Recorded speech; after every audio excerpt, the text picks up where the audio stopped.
Have you noticed that some people seem to move through their later years with a kind of effortless vitality, while others, just the same age, appear to be slowing down in ways that feel beyond their control?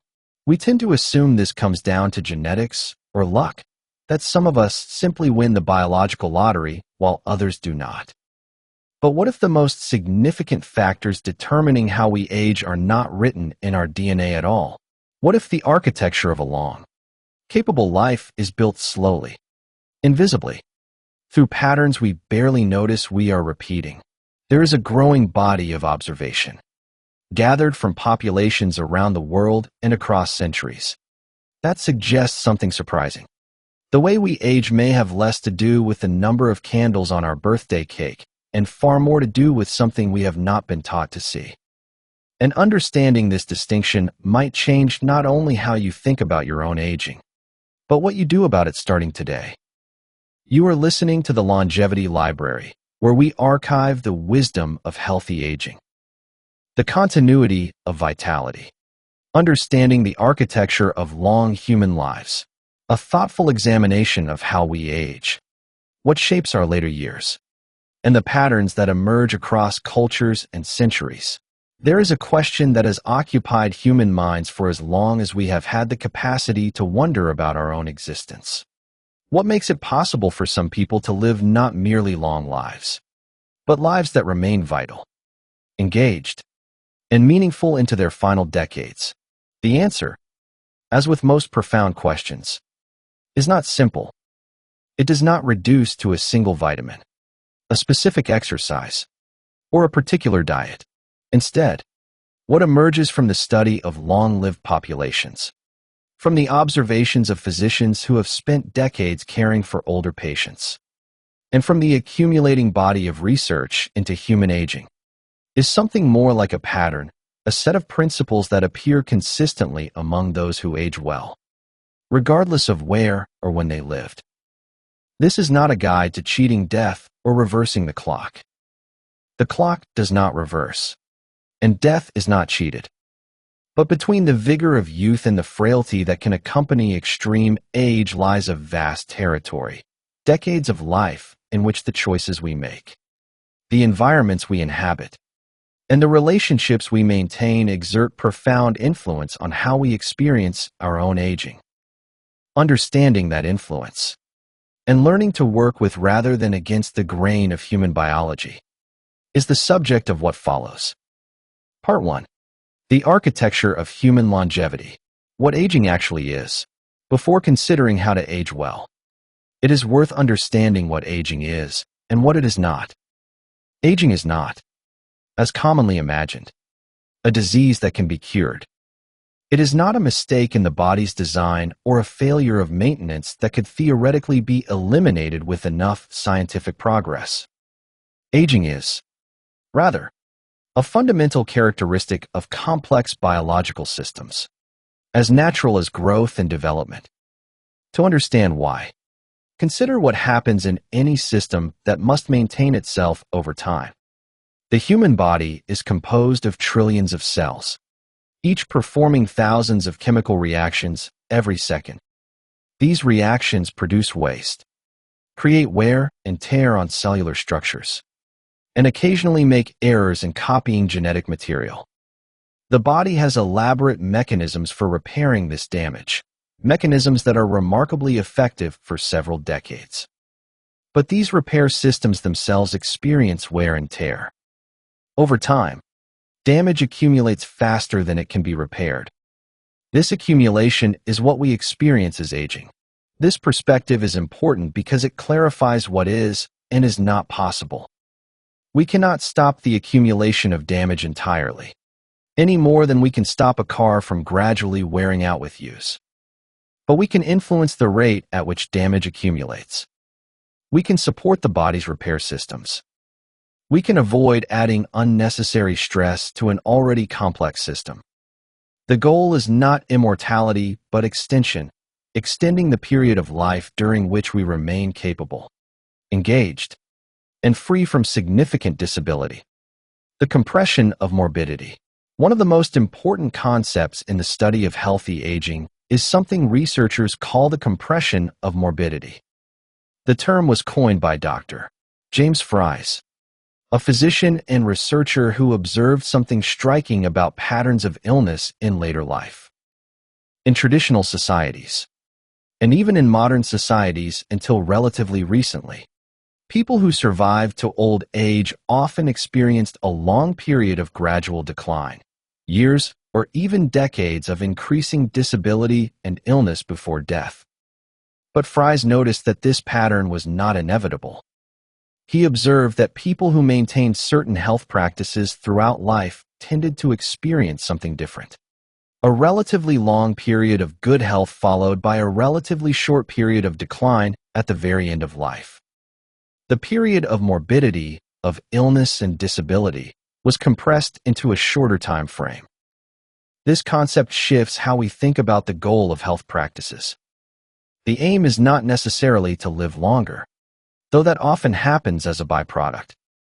The aim is to live better for longer, to extend the period of life during which we can do the things that matter to us, and to shorten the period during which we are limited by illness or frailty. The variability of aging. Anyone who has spent time around older adults has noticed something striking. People age at very different rates. Two individuals of the same chronological age may appear decades apart in terms of their physical and cognitive function. One may be vigorous, active, and sharp, while the other experiences significant limitations. This variability tells us something important.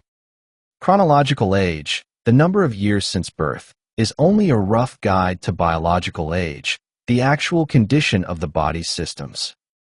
Biological age is influenced by chronological age, certainly, but it is also influenced by everything else: genetics, environment, diet, activity, relationships, purpose, and luck. Researchers have developed various ways of estimating biological age, from measuring the length of telomeres, the protective caps on chromosomes that shorten with each cell division, to assessing levels of inflammation in the blood.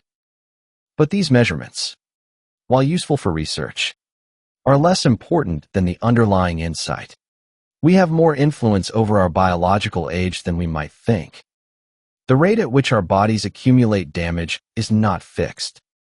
It can be accelerated or slowed by the conditions we create for ourselves. Part 2. The movement of life. Why bodies need motion. The human body was designed, over millions of years of evolution, for a life of nearly constant motion. Our ancestors walked, ran, carried, lifted, and climbed as part of daily existence. Food was not delivered, it was pursued. Water was not dispensed from taps, it was carried from sources. Shelter was not purchased, it was built. This history is written into our biology. Every system in the body functions better when it is regularly challenged by movement. Muscles, left unused, atrophy. Bones, unloaded, lose density. Joints, unstressed, become stiff. The cardiovascular system, when not periodically elevated, becomes less efficient at delivering oxygen. The metabolic system, when not regularly called upon to mobilize energy for activity, becomes prone to dysfunction. What is sometimes called use it or lose it is not merely a slogan, but an accurate description of how biological systems respond to demand. Tissues that are regularly challenged adapt by becoming stronger and more resilient. Tissues that are not challenged adapt by becoming weaker, a reasonable response from the body's perspective, since maintaining tissue requires energy, and there is no point wasting energy on tissue that is not being used. Movement across the lifespan. The relationship between movement and aging changes across the lifespan, and understanding these changes can help us think more clearly about what kinds of activity matter at different stages.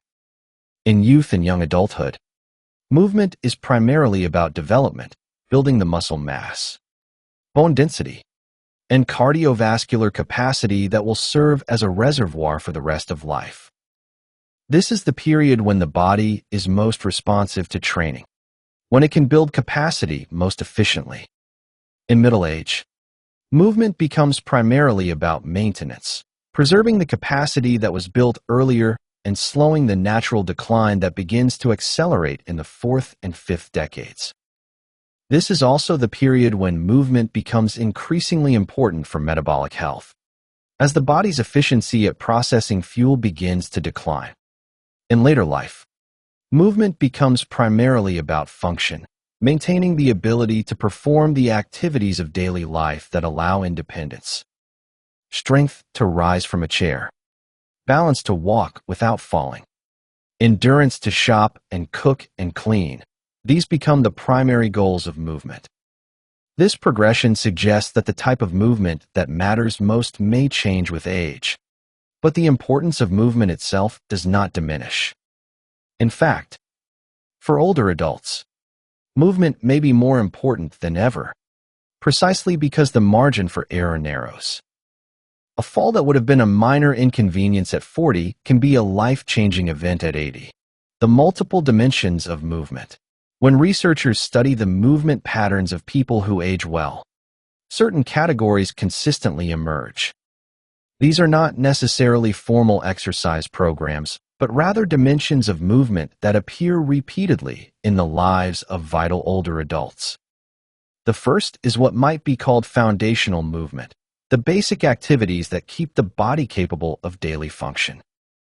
Walking is perhaps the most important of these, as it requires coordination, balance, cardiovascular function, and muscular endurance simultaneously. People who maintain the ability to walk comfortably and regularly tend to maintain other functions longer. The second is strength-challenging movement. Muscle mass declines with age in a process called sarcopenia, and this decline accelerates after about age 50. Strength training, whether with weights, resistance bands, or bodyweight exercises, is the most effective way to slow this decline. The goal need not be building large muscles, but maintaining enough strength to perform daily activities without strain. The third is balance-challenging movement. Falls are one of the greatest risks for older adults, and balance is a skill that declines without practice. Activities that challenge balance, standing on one foot, walking on uneven surfaces, practicing rising from a chair without using hands, help maintain the neural pathways and muscular coordination that prevent falls. The fourth is what might be called intermittent challenging movement, brief periods of more intense activity that elevate heart rate and breathing. This type of movement appears to be particularly important for cardiovascular and metabolic health, even when total volume of activity is modest. Brief brisk walks, climbing stairs, carrying groceries. These intermittent challenges signal the body to maintain higher levels of fitness. The pattern of consistency. What distinguishes the movement habits of those who age well is not intensity or sophistication, but consistency. The person who walks daily, who finds ways to incorporate movement into ordinary activities, who maintains the habit of being physically active across decades. This person accumulates the benefits of movement in ways that sporadic exercisers cannot match. Consistency matters because the body adapts to the demands regularly placed upon it. Occasional intense exercise creates occasional intense stress, which the body may or may not adapt to depending on what happens in between. Regular moderate activity creates regular moderate stress, to which the body adapts by gradually increasing capacity.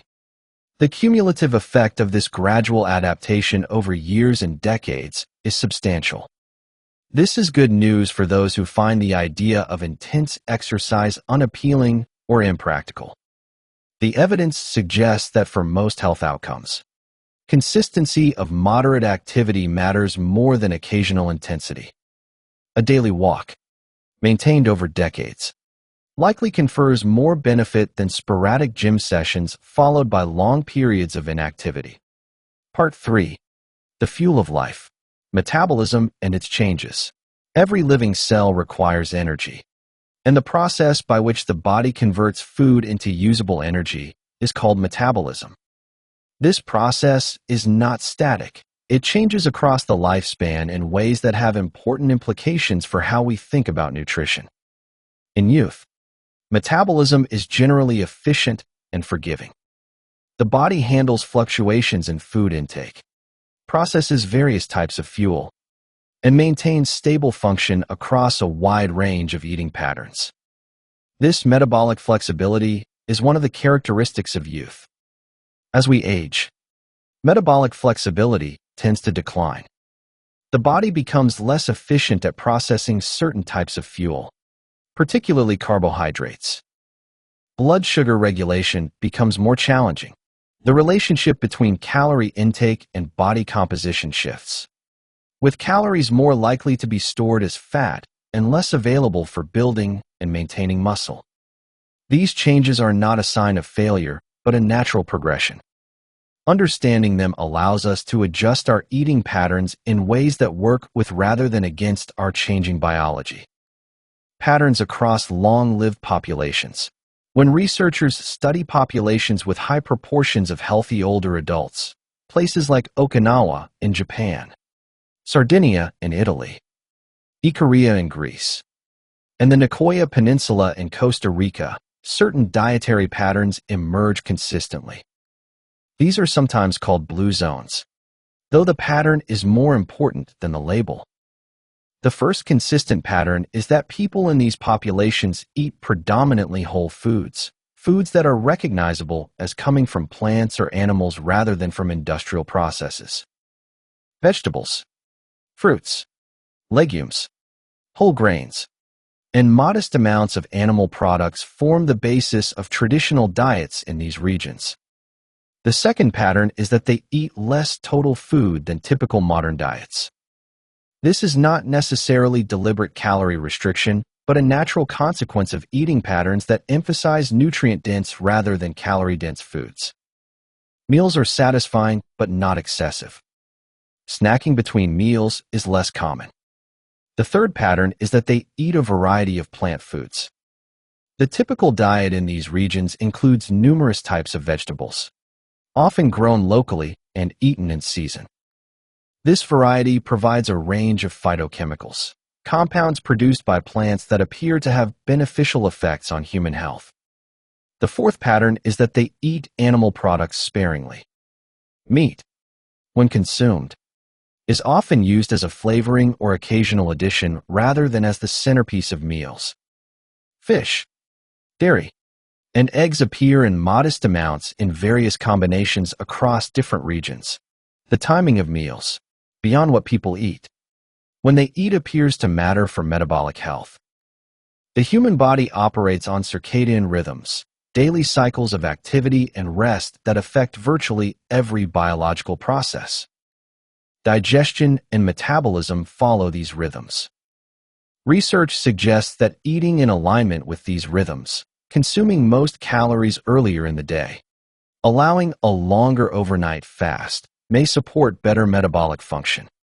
This pattern, sometimes called time-restricted eating, gives the digestive system a period of rest each day and allows metabolic processes to operate in their natural rhythm.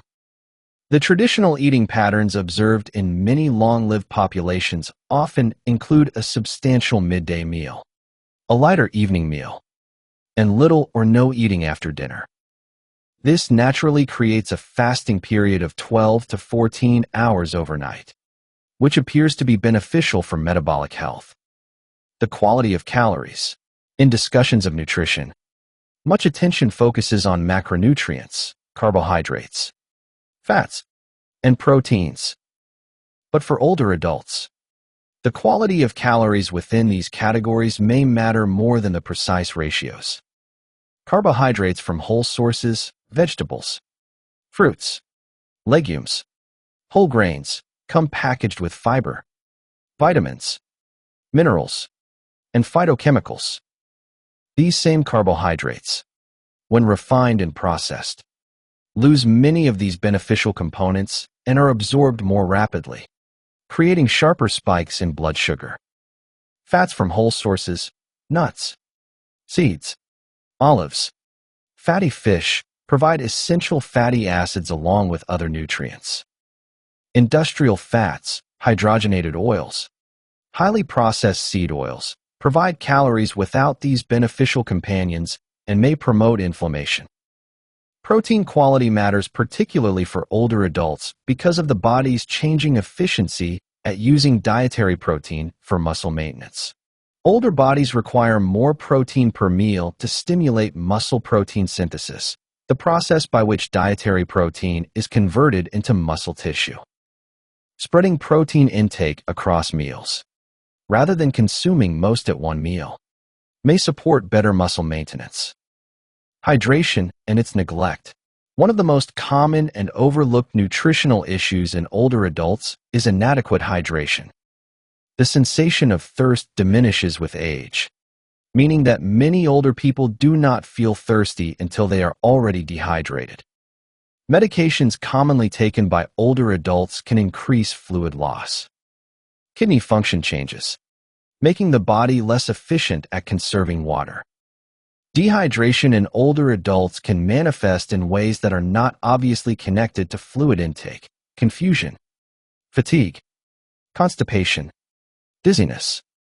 These symptoms may be attributed to other causes while the underlying issue is simply insufficient fluid. Maintaining adequate hydration does not require elaborate strategies. Regular access to fluids, awareness of the diminished thirst signal, and attention to urine color as a rough guide.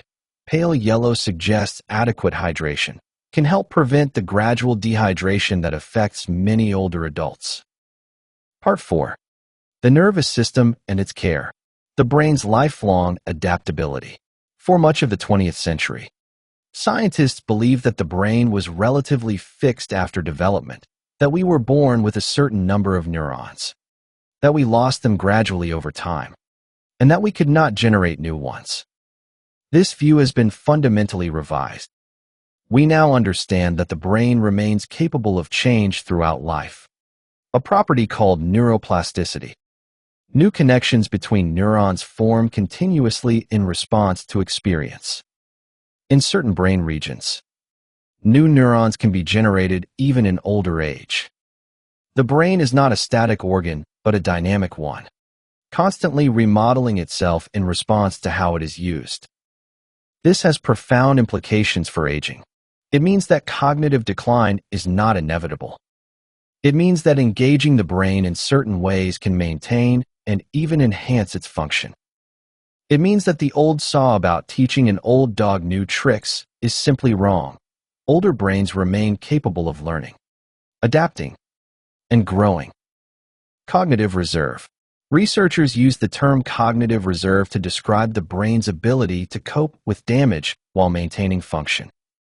Some people, at autopsy, show significant brain pathology, the plaques and tangles associated with Alzheimer's disease, for example, but showed no signs of cognitive decline during life.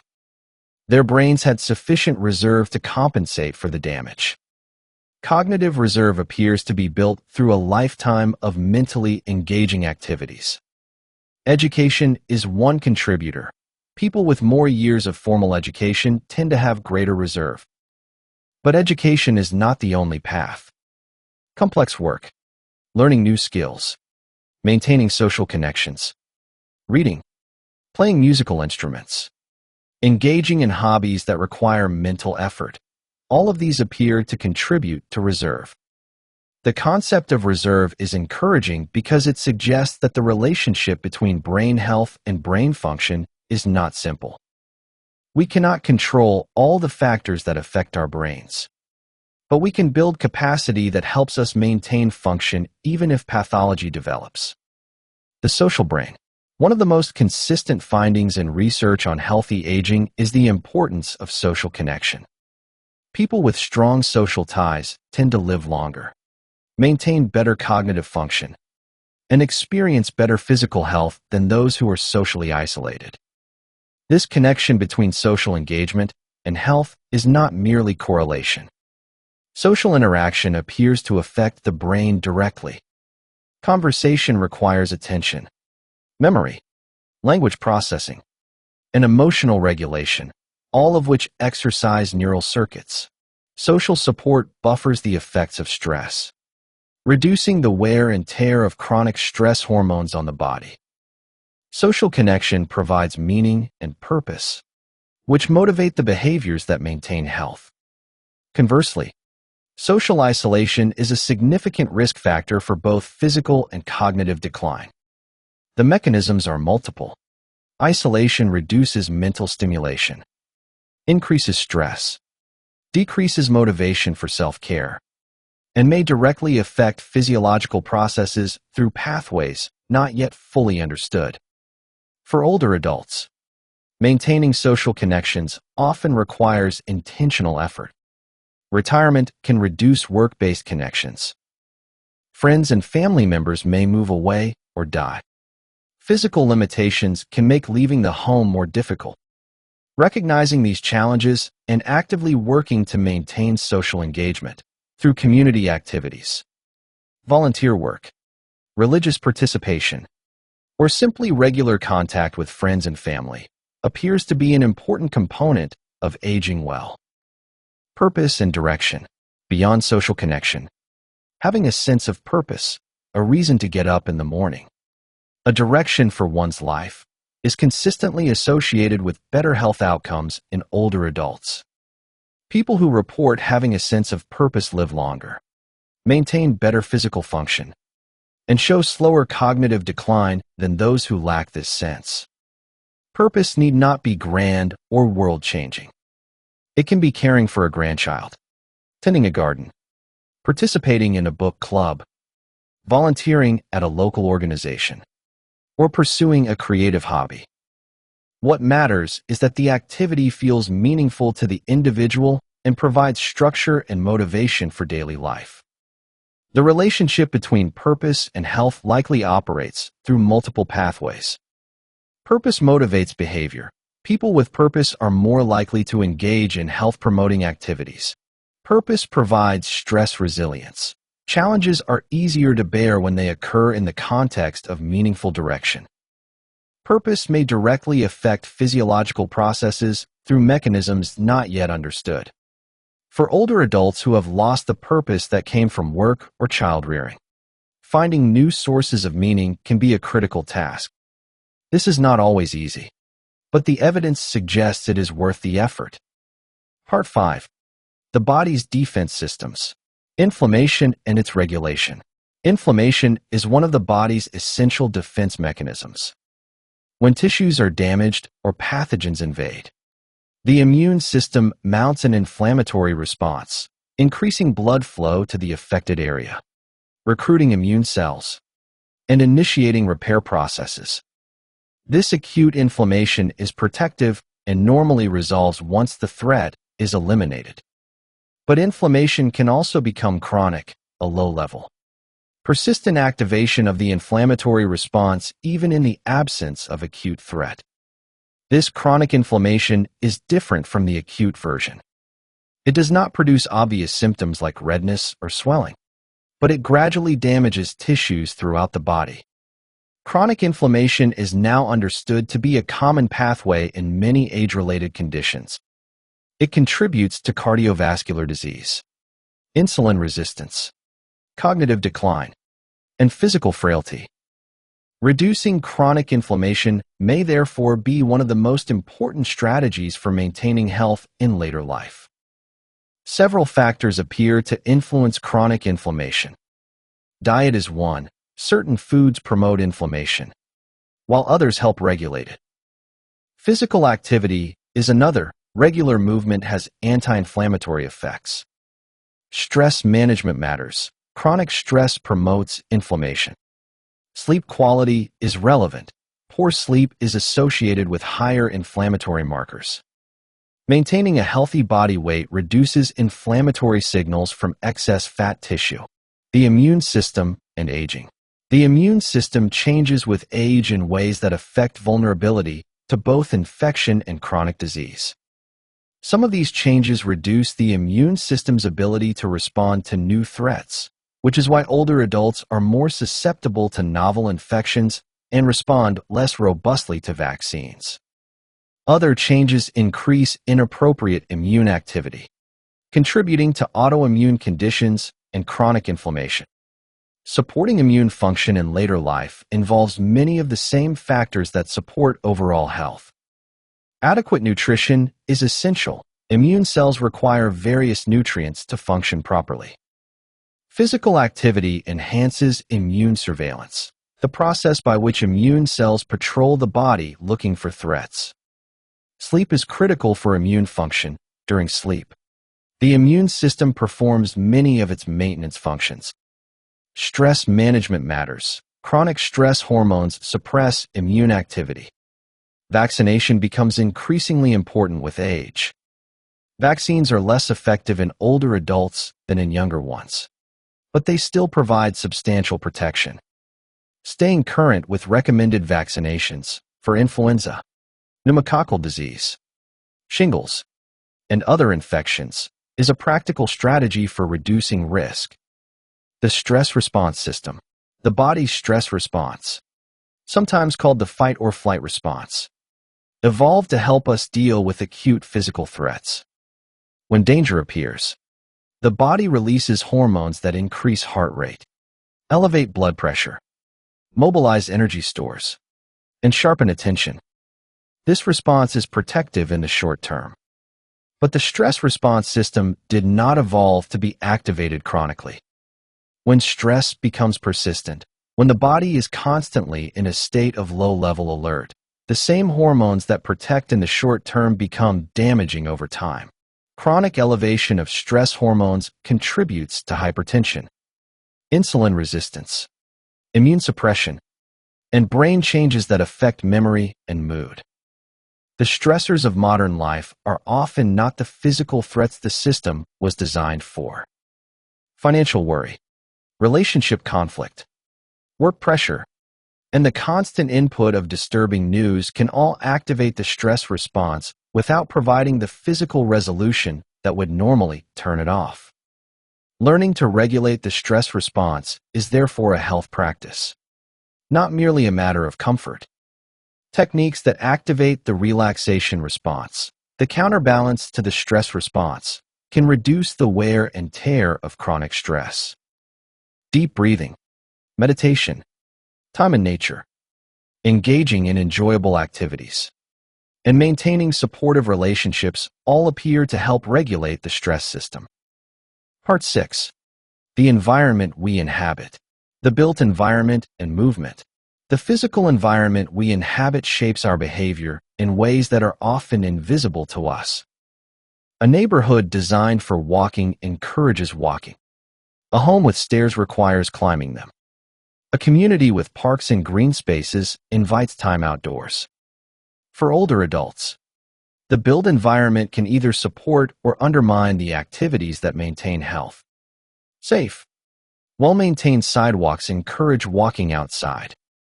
Benches at regular intervals provide places to rest, making longer walks feasible for those with limited endurance.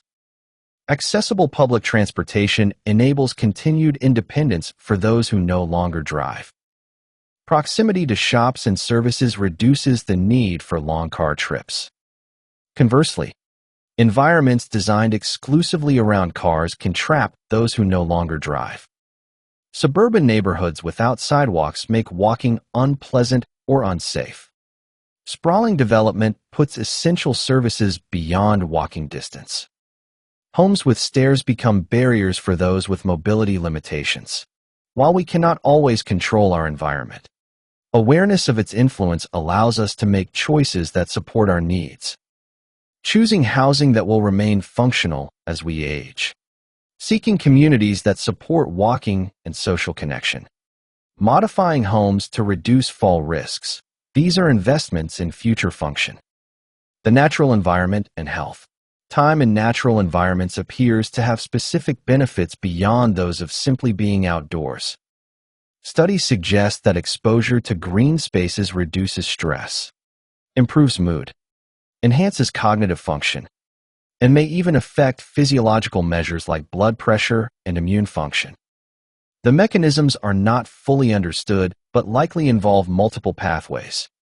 Natural environments tend to be quieter and less stimulating than urban ones, allowing the brain's attention systems to rest.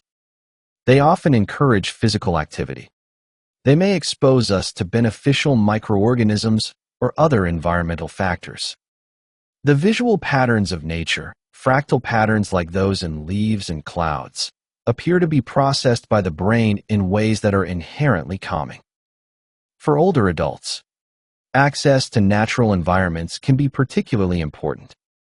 Gardening provides light physical activity, exposure to sunlight for vitamin D, and a sense of purpose and accomplishment.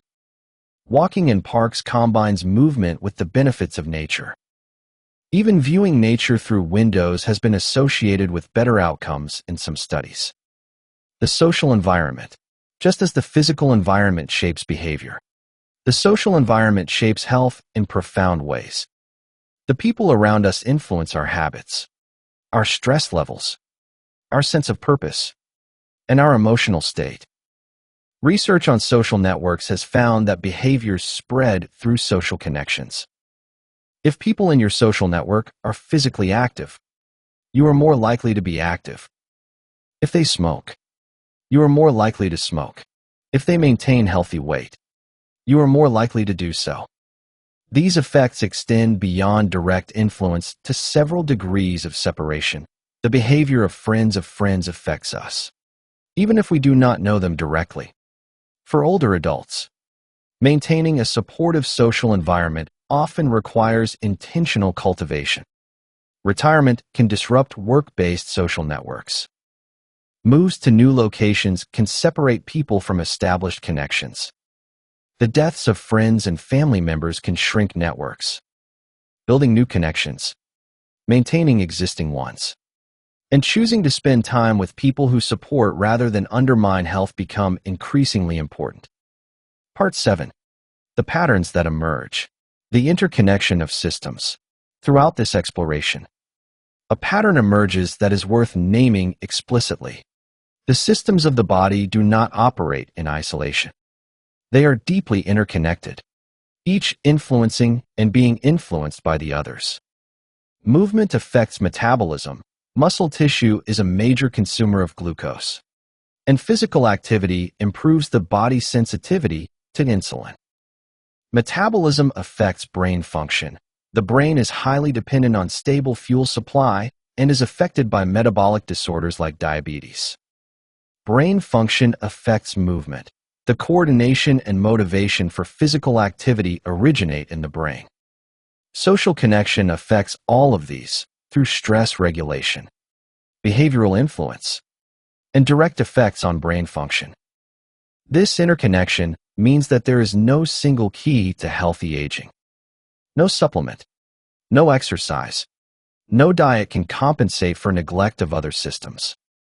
But it also means that improvements in any area tend to ripple through the others.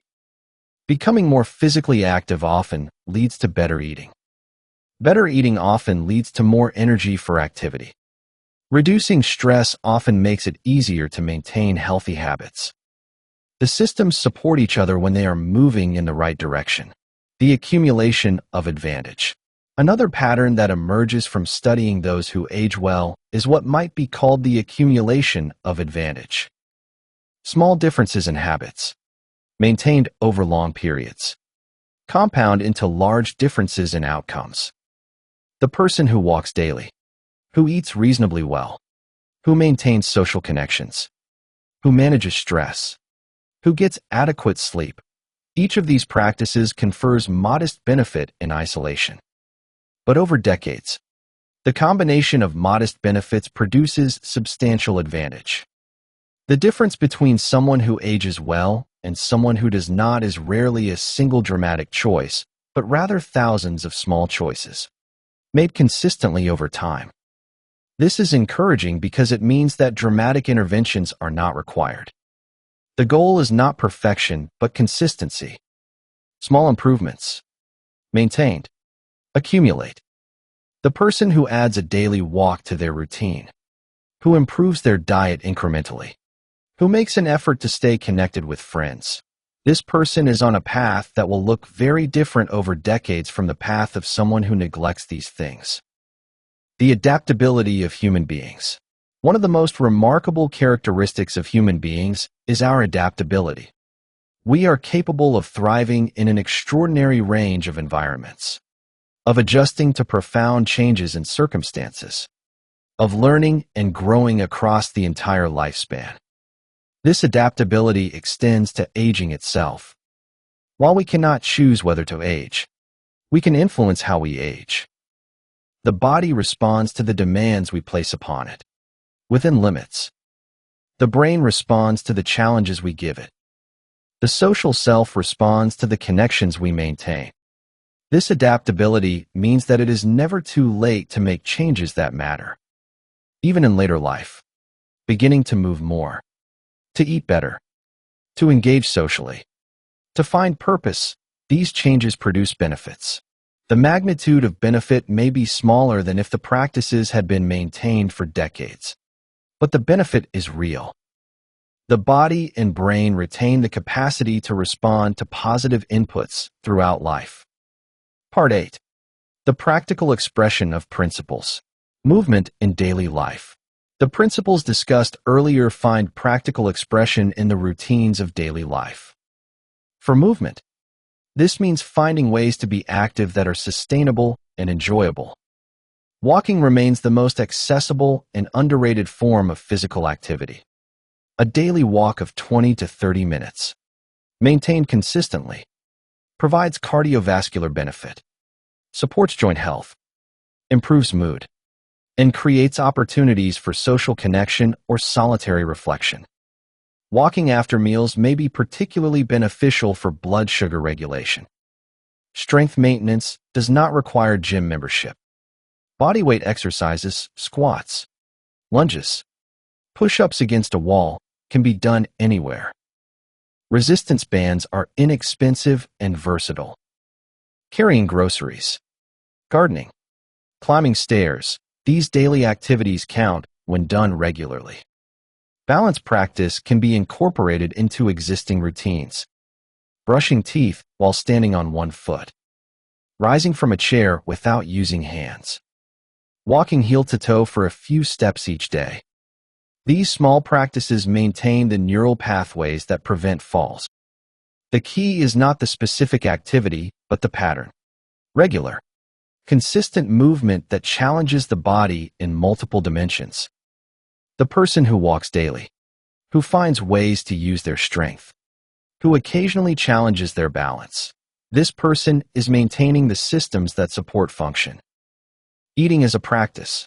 Eating well in later life is less about following specific rules than about developing patterns that work with changing biology. Emphasizing whole foods means choosing foods that are recognizable as coming from plants or animals. Vegetables at most meals. Fruit for sweetness when desired.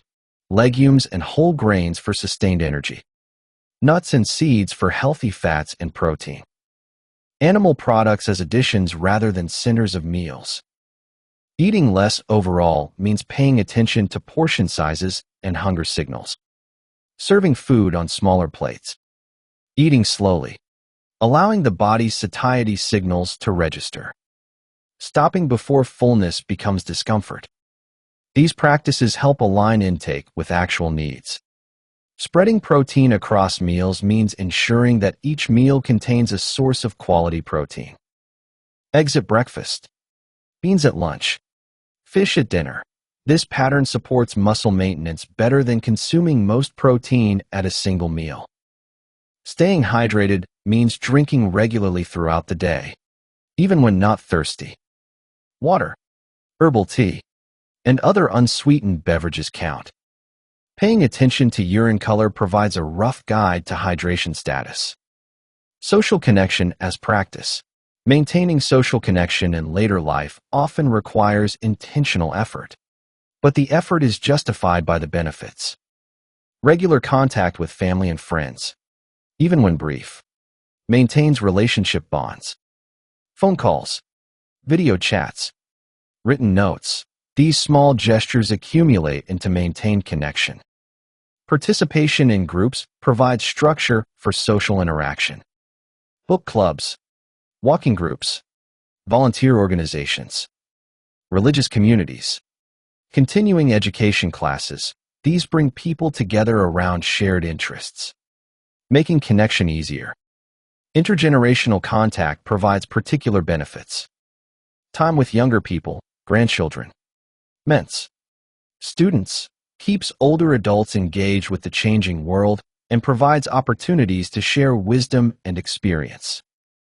The quality of social connection matters as much as quantity. A few close, supportive relationships provide more benefit than many superficial ones. Investing time and attention in relationships that matter is a health practice.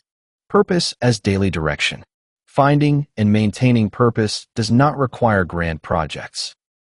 Purpose can be found in daily activities that feel meaningful. Caregiving for a spouse, a grandchild, a friend provides clear purpose and structure. The needs of another person organize time and motivate action. Creative work, writing, painting, music, gardening provides purpose through the process of creation. The work itself is meaningful, regardless of its reception. Learning, taking classes, reading deeply, exploring new subjects provides purpose through intellectual engagement. The mind remains active and growing. Contribution, volunteering, mentoring, participating in community provides purpose through service to others. The sense of being useful to something beyond oneself is deeply motivating. The specific form of purpose matters less than its presence. People who have reasons to get up in the morning, who feel their lives have meaning, who look forward to activities, these people maintain function longer than those who lack this sense. Part 9. The integration of understanding.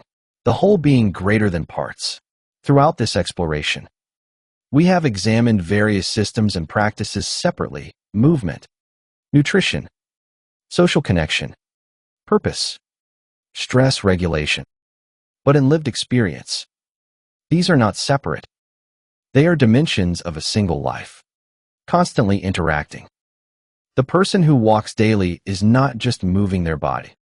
They are regulating stress, maintaining social connection if walking with others, supporting metabolic health, and often engaging with their environment in ways that provide cognitive stimulation. The walk is simultaneously movement practice, stress practice, and often social practice. The person who eats well is not just fueling their body. They are often eating with others, maintaining cultural traditions, experiencing pleasure, and regulating the inflammatory processes that affect every system. The meal is simultaneously nutrition practice, social practice, and emotional practice. This integration is not incidental, but essential. The most sustainable health practices are those that serve multiple purposes simultaneously. Practices that are purely instrumental, done only for health, without enjoyment or meaning, are difficult to maintain. Practices that are woven into the fabric of daily life, that provide pleasure and connection and purpose while also supporting health, these are the practices that last. The timescale of change. Changes in health practices operate on multiple time scales simultaneously. Some effects are immediate. A walk improves mood within minutes. A healthy meal provides satisfaction and stable energy. Social connection produces warmth and engagement in the moment. Other effects take longer to manifest. The cumulative benefit of daily walking becomes apparent over months in improved endurance and strength. The effect of dietary patterns on chronic inflammation unfolds over years. The impact of lifelong habits on cognitive reserve becomes clear only in later life, when reserve makes the difference between maintaining function and declining. This multiple time scale means that the benefits of healthy practices are always accessible. Immediate rewards provide motivation and satisfaction. Longer-term rewards provide the deep benefits that make the difference in how we age. Both matter. The individual variation. Throughout this discussion, it is important to remember that individuals vary enormously. What works well for one person may not work for another. The optimal diet. The ideal exercise program.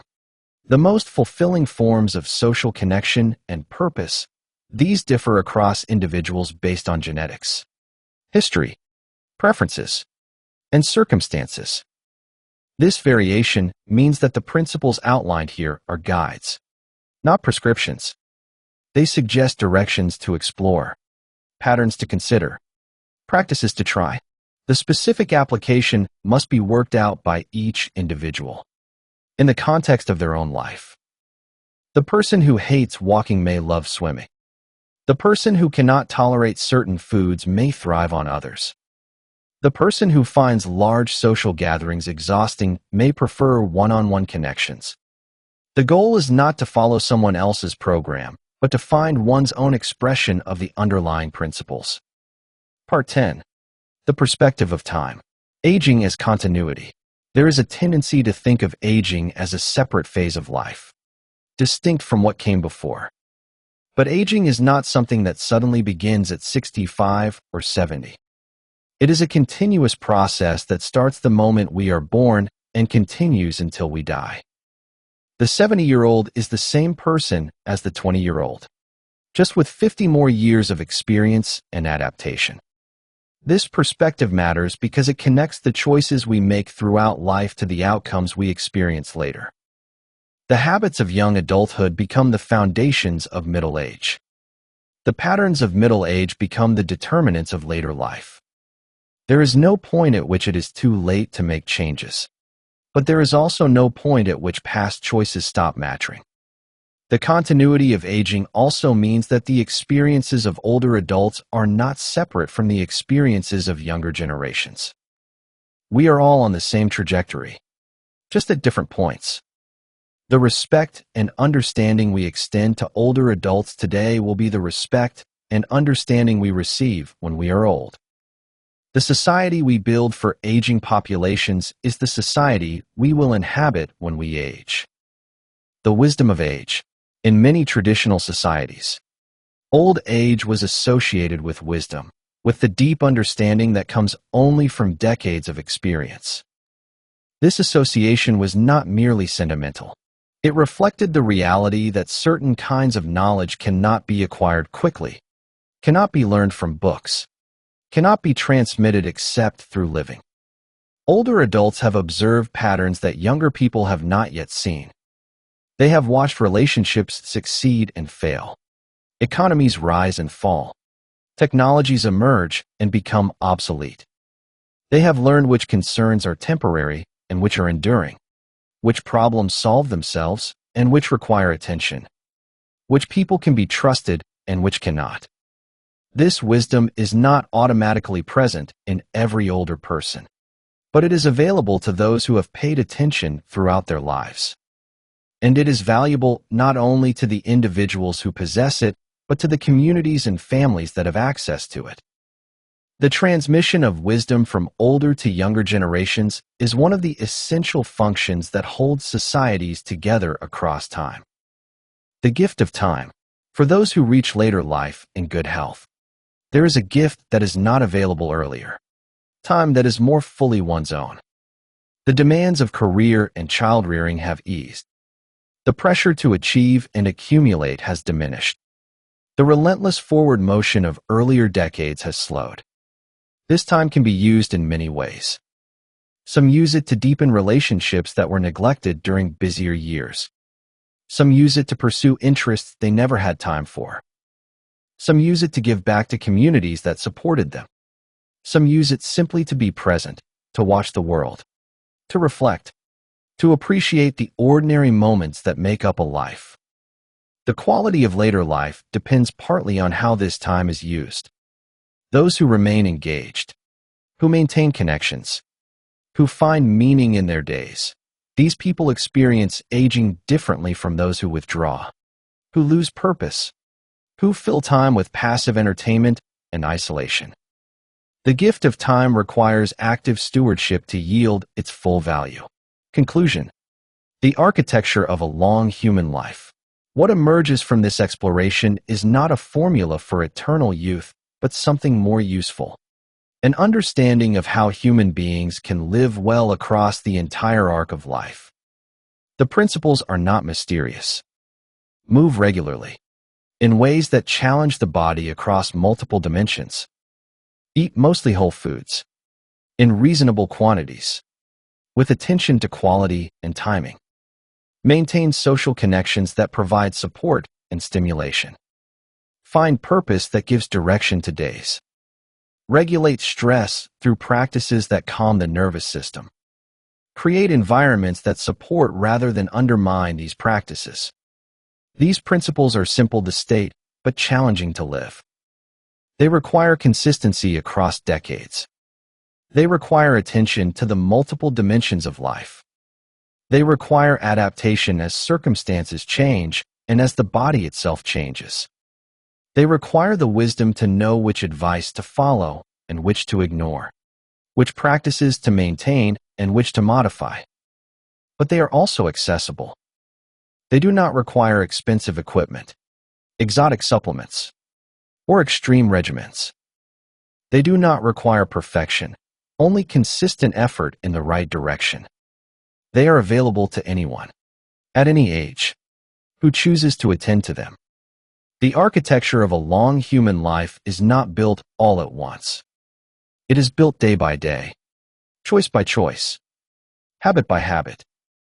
Each walk, each meal, each conversation, each moment of purpose contributes to the structure. And when the structure is sound, it supports function across decades, not forever, but for as long as it is needed. This is not a promise of immortality or a guarantee against difficulty. Aging always involves loss, always involves challenge, always involves the eventual decline that precedes death.